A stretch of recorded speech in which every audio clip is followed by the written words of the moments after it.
Welcome to the Marketing for Startups podcast. If you're trying to figure out marketing for your startup, then you're in the right place. In this podcast, we go high level, looking at the intersection of branding, data, and leadership to offer you a marketing playbook to grow and scale. Join me each week for in-depth interviews, tactical advice, and practical trainings. Hi, I'm your host, Victoria Hajar, veteran marketer and startup enthusiast.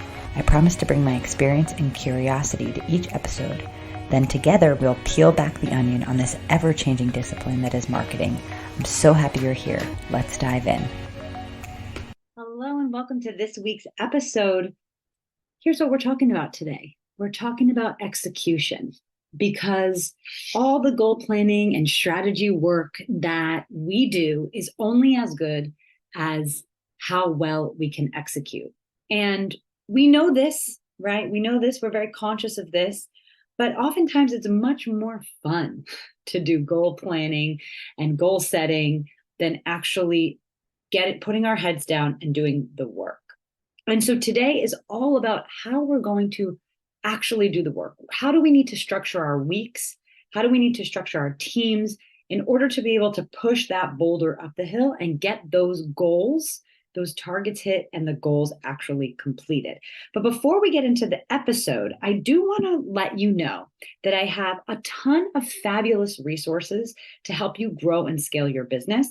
And you can find them all in one place on our website, uglyventures.com/resources. So if I ever mention like a guide or a piece of a free something that I'm giving away in an episode, you can always find those on our resources page, right? And there's a ton of them there. If you go to the page, you can download as many as you like. Everything is free, and it is there as your resource library. So again, it's Ugly Ventures, UGLI, ugly with an I, Ugly Ventures, UGLIVENTURES.com/resources. And you can scoop up any kind of resource that I mentioned in any of the episodes. So I originally created this topic with the title Grow with Metrics. And I'm kind of sticking with that because in order to grow your business, to achieve anything, you need to be evaluating all of the things that you take action on to determine whether it is working or not working, right? You need to do that for yourself, and you need to do that for your team. Today, we're going to focus on the team, because what I find is that it's really helpful to pull the curtain back to see how other businesses kind of manage the day-to-day. And in my work as a fractional CMO, I've had the awesome opportunity to be inside so many different teams, but kind of see how founders organize like their meeting cadence and what are the things they pay attention to, how do they manage their people. And I've been able to really see what works and what doesn't work. And every experience that I've had, I've sort of taken those pieces and brought them into my own business. And when I'm managing my team. So just as a reminder, I've been a fractional CMO, chief marketing officer or marketing director for growth startups and scale-ups for over 15 years. And what that means is that I build individual teams for each startup that I work with or work within their existing teams. And I manage that team. I reorganize them. I steer them in the right direction. And so the fun part for me and for everyone, I think, listening, is kind of setting the strategy and getting all those creative ideas going, and what are our goals going to be, and what are the metrics we're going to measure success against, right? I think that kind of kickoff phase is really fun. But actually, that's usually only the first couple of weeks of me working with a client. And then I'm in kind of execution phase for months and sometimes even years with certain clients. And so I've had to get really good at the mundane, repeatable task of managing the execution team and making sure that they are on track for their goals, because that's really the only way that I've been able to reach success in the marketing departments that I lead. And that's really the boring reality of business. Doing a few things really well and managing day to day, like leading and managing the boring stuff, doing that consistently and doing it well as well. So that's what we're going to talk about. How do we really manage our team to get the most out of them. And so when we have a clear system in place that we follow consistently, and consistency is so incredibly important. I want to take 1 second to talk about consistency, because if you, as the leader, as the founder, are not razor focused on the quarterly or yearly goals that you set for your company, if you do not show up regularly for meetings with your team, if you do not set a clear agenda, right, you need to employ that discipline in yourself. Because if you do not showcase that kind of discipline to your teams, there is a much greater chance that they are going to not have that kind of discipline in the work that they do for you. And that's the last thing that you want. And so I've worked with some founders that, change meetings last minute or don't have clear agendas to the team meetings that they hold. And what I see is it kind of like, it fosters this hesitancy within the organization, within the business, and you just don't get the most out of the team. Because if the team doesn't feel like you as the founder are paying attention, if the team doesn't feel like you're really on top of things, doesn't mean you need to micromanage. Just being on top of the organization, right? Paying attention, really reaching for excellence and striving for excellence in your own life as a leader, then your subcontractors, your freelancers, your employees, they're going to do the minimum, right? So this cadence that I'm going to talk to you about, right? These sort of consistent, repeatable ways that you can organize executing your goals is just so important. Again, to rinse and repeat each and every quarter, each and every week, each and every month, to do these 3 actions that's going to set up this rhythm for your team. And when we set up this kind of repeatable system and rhythm, then we're able to get to what we really need to do, grow with metrics. And you're not going to be able to really dive into those metrics and get meaningful insights out of the metrics unless you have this management system, this execution system in place, right? And with any kind of data, right, you want to look at your business like a science experiment. You want to create the least amount of variables, because as much as you can control, the more perfect your data is going to be. So in my opinion, the variables is really like your team. You want to make sure that you're executing consistently and with discipline, your meetings, how you manage them, how you hold them accountable, because that's going to minimize the amount of variable in the data that you're going to get. The results that you get, right, could be from really great, disciplined, organized effort of your team, or it could be half-assed effort of your team. And you're going to want to start with the best effort on the execution side to get those metrics as well as they could be in order to really start to improve the tactics and strategy that you're using. So that's kind of my sidebar there. So there's really 3 steps to achieving all of your business goals, okay? And they are plan, review, and support. So let's talk about planning. So planning is, of course, actually planning for your goals. You need to set clear goals, all right? Goals that are clear enough that they communicate what the expectations are of the team. So you want to have what is the goal and what is the outcome. And when in your planning, you want to be really clear on who is working towards that goal. What part are they going to contribute to, and what KPIs are they going to be held accountable for? Spend some time really not just planning for your goals, right, for the year or the quarter, but take even more time, making sure that goals are clear, and that anyone that's working on your goals in those teams are extremely clear on what they are doing to contribute to the goal and what does success look like to them. Because oftentimes that's where things kind of fall apart.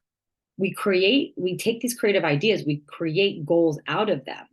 But the issue is that we don't write down or communicate what that goal is clearly. But even if you can communicate the goal clearly, I find that the next step is even more important. Breaking down that goal to what are the individual tasks that need to be taken to actually complete that goal, and who on your team is responsible for those individual tasks, and what does success look like for them.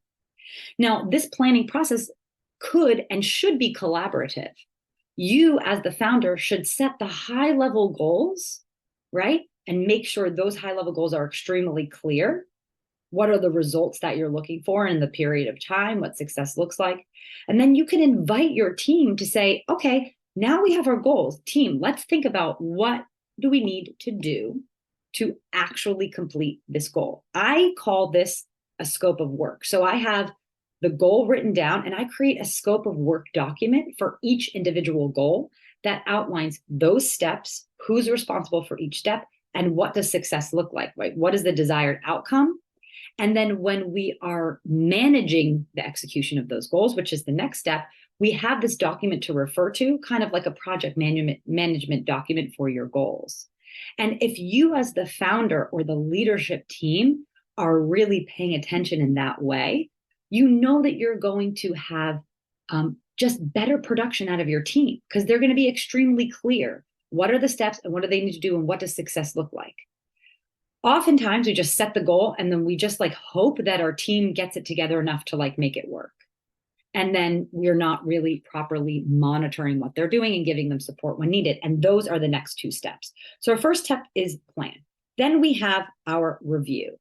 So after we've created our quarterly or yearly goals, whichever like time frame you're looking at here, and created some kind of scope of work, right? Breaking down those steps and who's responsible.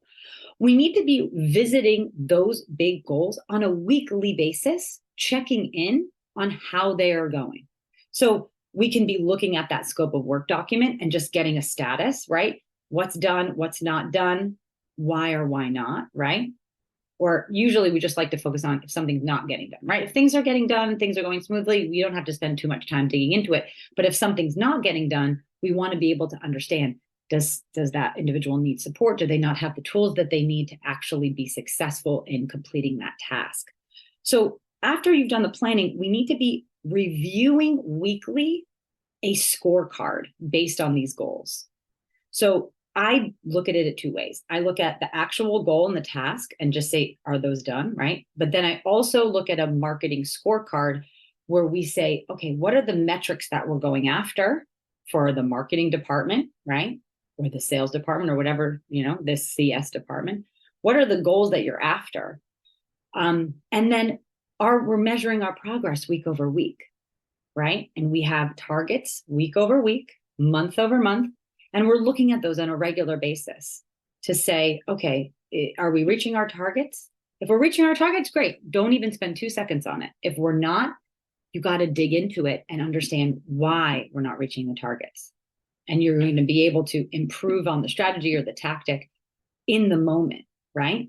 So looking at reviewing regularly a marketing scorecard is what I do in order to be able to push the team forward week over week, month over month to reach the goals. And then last but not least, scheduling once a month, one-on-ones with your individual team. Now, this is something that smaller teams often don't do. And I think that it's a huge mistake.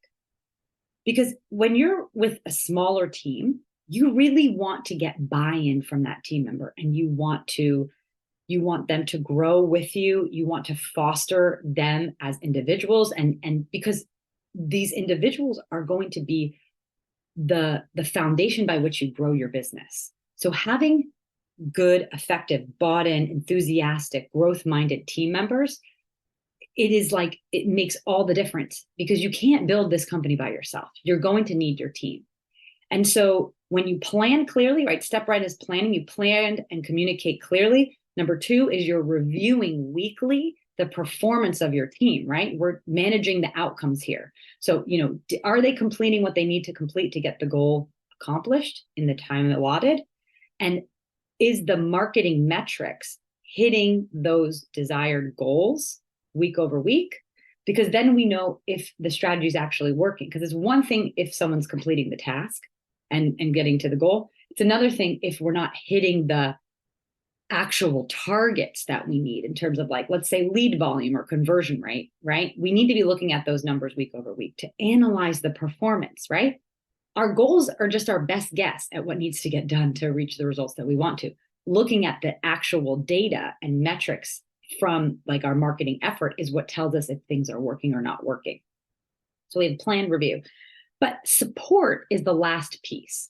And let's go back to this huge mistake. I feel like as founders, we need to think of everyone that works on our team, whether they're freelancer or employee, as being extremely important to the success of our business. And so you don't want any sort of folks that are uninspired, not bought in, not interested, don't work well. No, you want go-getters, growth-minded, right? People that are great executors, and you need to support them. And so one big difference I've seen between all these founders I've worked with are the ones that take the time to build those one-on-one relationships with their team. Now, as your team grows bigger, obviously this might not be possible, and you want to make sure that you're growing that one-on-one relationship with your leadership team, right? But when you're small and you only have, less than 10 people on your team, for example, taking the time once a month, 30-minute meeting to do a one-on-one. And the point of the one-on-one is not to be micromanaging. It's not to be just looking at, what tasks are done or talking about individual tasks. The individual tasks and the marketing metrics and all that stuff should be done during the weekly marketing meeting. The one-on-one is for really deep support. So asking that team member, how is it going? Your workload. Do you have the support you need? Do you have the tools that you need? Do you have any roadblocks? Do you have any questions for me? Do you want to brainstorm new ideas for how to improve in the work that you're doing, right? Do you have any creative ideas for, our organization globally? Get them involved, get them bought in, right? That one-on-one could be the difference between finding these absolute rock stars that grow your business to the moon with you, or just having people that are not really loyal and jumping from one thing to the next, right? You, as the leader, as the founder, need to be responsible for building that relationship, right? Setting that vision, setting a career path, getting these folks excited about being a part of your business. So that's actually how we get these goals done, right? It's not kind of haphazard check-ins. It's not having a million meetings a week that's going to burn everyone out. It's not talking about every single thing. You need to strike a balance between giving your team autonomy, trusting in them, paying attention to their ideas, letting them figure it out themselves, letting them be self-sufficient, and managing them, but not them, managing their outcomes, right? So you need to be looking at what is the output that that my team members are delivering to me, and that's really what you need to pay attention to, not their individual workload and the things that they're doing every single hour of the day. Doing this is going to foster this, inviting your team to be autonomous in the work that they do. It's going to make them happier. It's going to make them more excited, right?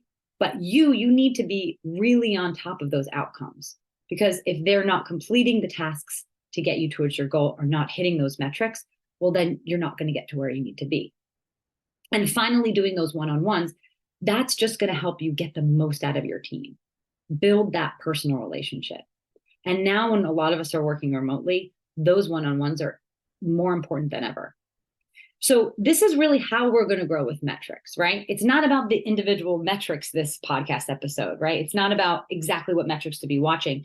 It's about what is the holistic system that you need to have in place operationally to be able to grow with metrics. And it's minimizing the variability of folks not really understanding what they're working on, folks not really understanding what targets they should be, and folks not really being overseen properly on the things that they are working on, right? You as the founder, as a leader, pay attention to what matters, outcomes, pay attention to what matters, supporting your team and getting the most out of them. All right, so with these 3 simple steps, we should be doing this on rinse and repeat every single quarter. 1, quarterly planning session, review and session, okay? Every single quarter without fail. Making those goals, those tasks, who's responsible, the KPIs, very clear to your team. weekly. Every single week, you should be having a marketing meeting where you're reviewing the scorecard, reviewing the progress on the goals. And 3, every single month, having one 30-minute meeting, your one-on-one with your individual team or individuals on your leadership team. This is absolutely going to help push everything forward and gain real momentum in your business, and also help you avoid shiny object syndrome, right? Avoid that idea of chasing new ideas in the middle of the quarter and not giving any one idea enough time to really gain hold or give you enough good data to make some decisions. So I hope this helped. I can't wait to see you back here next week for more marketing goodness. And remember this until next week, you don't have to go fast. Don't get distracted by going fast. You just have to keep going. And in the things that we discussed in this episode, with consistency and discipline, with yourself as a leader, as a founder, and with your team, there's no way that you can fail. Okay, until next week. You did it. You made it to the end of the episode. Thanks for sticking around with me and listening all the way to the end.